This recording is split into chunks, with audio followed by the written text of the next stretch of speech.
Hey, what's going on, guys? Welcome to another episode of The Curious Cat. If you haven't already, please subscribe to the channel, hit like on the video, share this video with some friends and family that might find this information useful. Helps me get the information out there and grow the channel. I'd be greatly appreciative of any of that. So thank you very much. I hope you're having a fantastic day wherever you are, and let's get right into it. So I want to speak a little bit more about the economy. I know I talk about this a lot, but it is a critical time. It's really important to be paying attention and to understand for yourself, for your family, and your loved ones what is going on so that you can do your best to prepare and to take advantage of this tremendous wealth transfer that's taking place. So if you haven't noticed, we're all on lockdown. I mean, they've opened things back up in a lot of areas to some extent. There's a lot of regulation that you have to follow to have your business open and operating. And governments are clamping down everywhere, all under the reasoning of COVID. They need to protect our health and safety. This is all to, protect us. That's what they tell us. Although they're not discussing what it's doing to the economy and how bad that this economic crisis is actually, how many lives it's costing, how many people it's knocking into poverty, how many people are overdosing on drugs, how many people are committing suicide. They're not talking about any of that, and the numbers from that are much higher than the actual deaths from COVID. So in my opinion, this is an orchestrated attack on the economy. They want to crash the economy because they want to bankrupt as many people as they can, and they want to force people to sell their assets so that they can come and buy up all these distressed assets at really cheap prices. So what I see coming is that a major economic collapse, or maybe not a collapse, but a major correction. I think we're going to have quite a bit of deflation.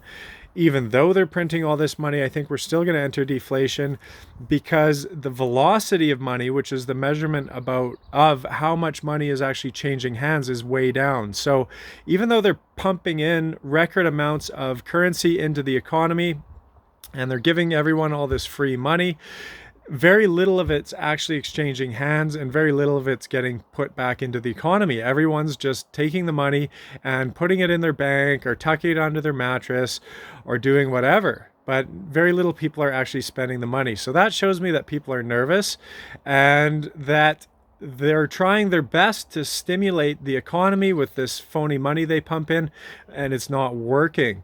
And so here in Canada, it looks like they might be paving the road to a universal basic income.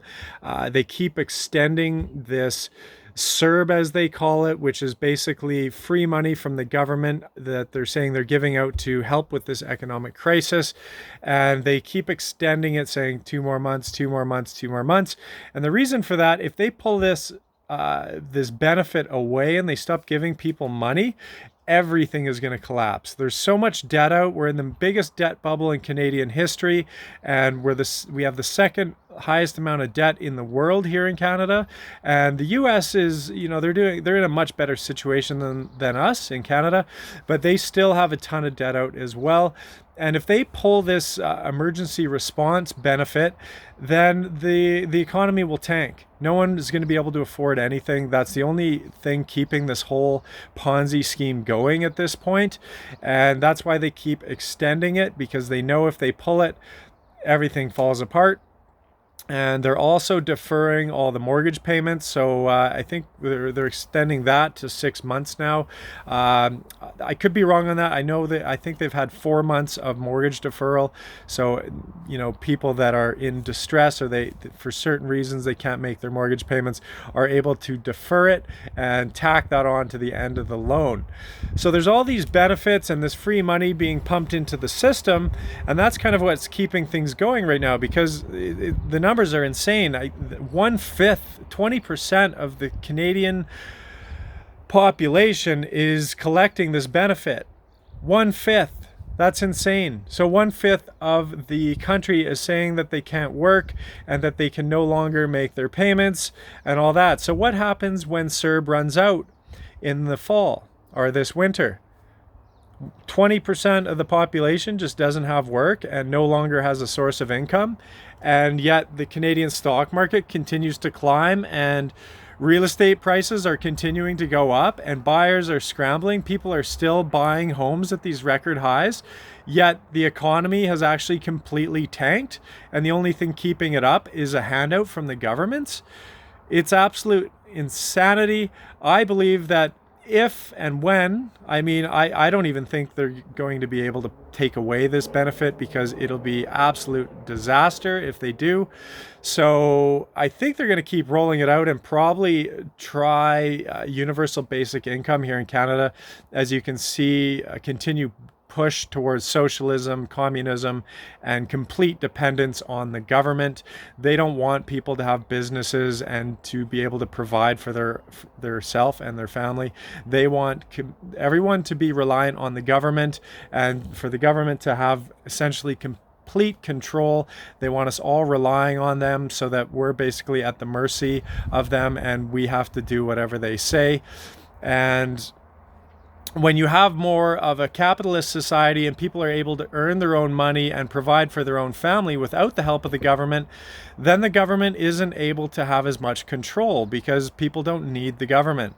But in this situation here, where they've already kind of collapsed the economy from ridiculous amounts of inflation through money creation, there's a huge chunk of the population that's already reliant on the government, and their best hope at anything is getting handouts from the government. Very few people are actually holding or operating, businesses that are actually doing well.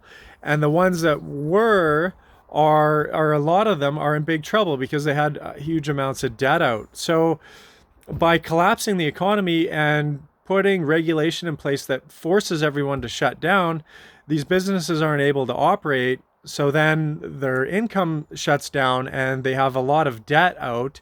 So they're not able to keep up with the payments on all this debt. So a lot of people, a lot of these businesses, especially stuff like restaurants and a lot of the retail businesses, are all going bust. I think there's going to be another lockdown in the fall where this is all intentional, in my opinion. They want these businesses to go bust, like I said, to buy up the distressed assets.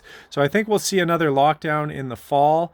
And I think we're going to see huge numbers of bankruptcies, especially if they pull away this emergency response benefit, and if they stop the mortgage deferrals and people actually have to pay back the money they owed.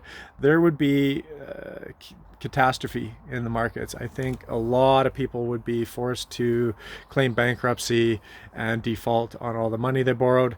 So I think that's what's ahead. It's, either we keep rolling out with this universal basic income and we all just rely on the governments and we hope for the best to keep things going, or they pull it away and we go through a major deflation. I think those are the two situations.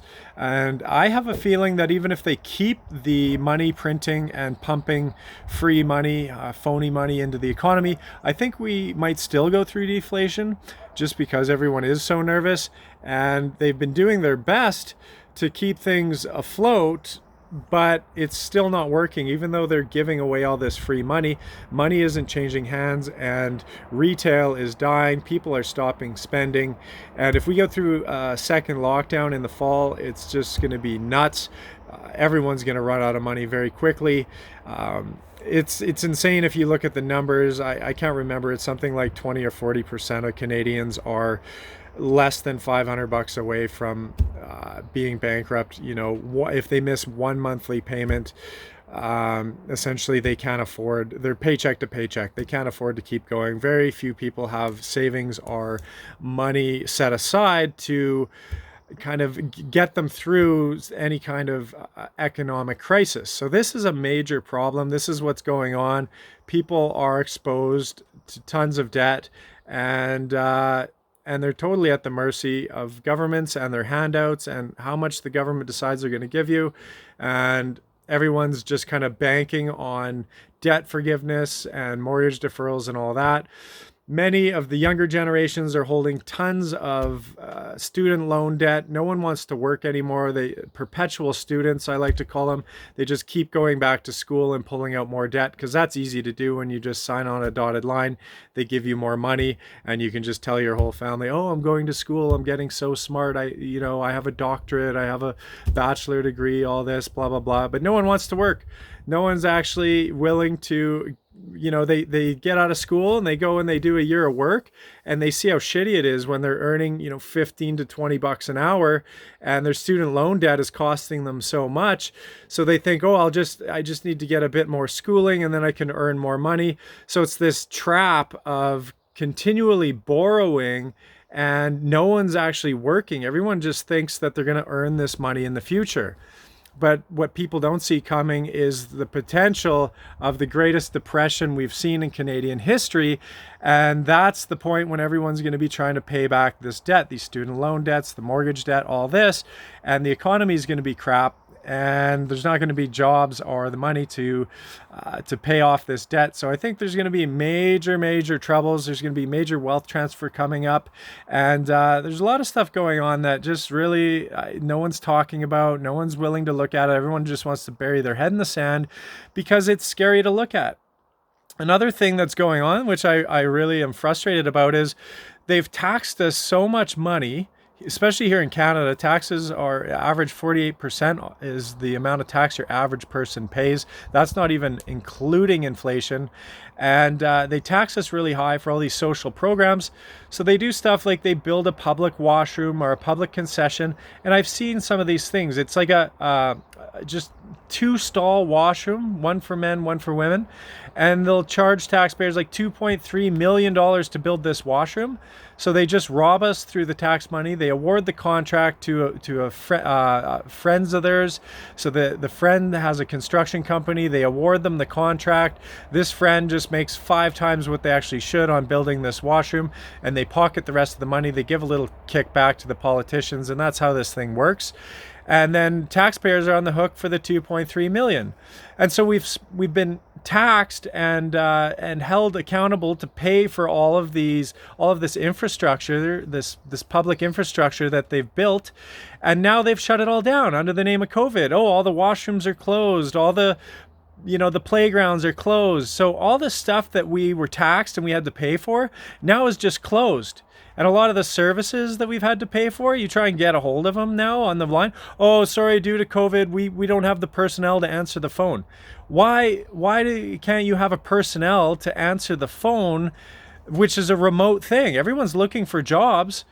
And you don't have enough personnel to answer the phone. Everyone should be able to answer the phone. So I think it's all a big scam. They've basically set us up for a major crash. And now they have all these excuses. They're using COVID for an excuse for everything. They can't do anything. They've shut down the playgrounds, the concessions, the washrooms. A lot of the parks were shut down. So all this stuff we went and paid for. If you look around, the roads are falling apart. So they're saying they're taxing us for all these reasons, and then they're not even, now they're all closed down, the public libraries, everything. So it's a big scam. They're taxing us all this money and we had to pay for all this stuff and now we can't even use it. What a racket. So, and these guys can just print the money out of thin air, as you're seeing. Go learn about how money's created. They can just print as much as they want out of thin air. There's nothing stopping them from doubling the money supply, and then they give it to the major banks at, pretty much no interest. And you and I, the average person, has to pay huge interest. Even at these record low interest rates, we still pay very high interest, especially compared to these bankers. And so it's just not a level playing field. This is not capitalism. People like to blame capitalism for all this. This is complete BS. We do not have capitalism in Canada, and even in the States, it's closer to socialism. But it's socialism in the sense of a lot of the handouts actually go to the big corporations and big government. And it's kleptocracy. They're stealing from your average working class. They're taking the money out of our hands through inflation, through taxation, and they're giving it to themselves, to these rich elite families that are all at the heads of government, head of corporations, etc. And so it's blatant theft. It's not capitalism. it's just complete insanity. It really makes me angry because everyone's always oh, sorry, I got an important call. I'm gonna leave it at that. Have a fantastic day. Love you guys wherever you're at. Stay prosperous, and I'll see you in the next video.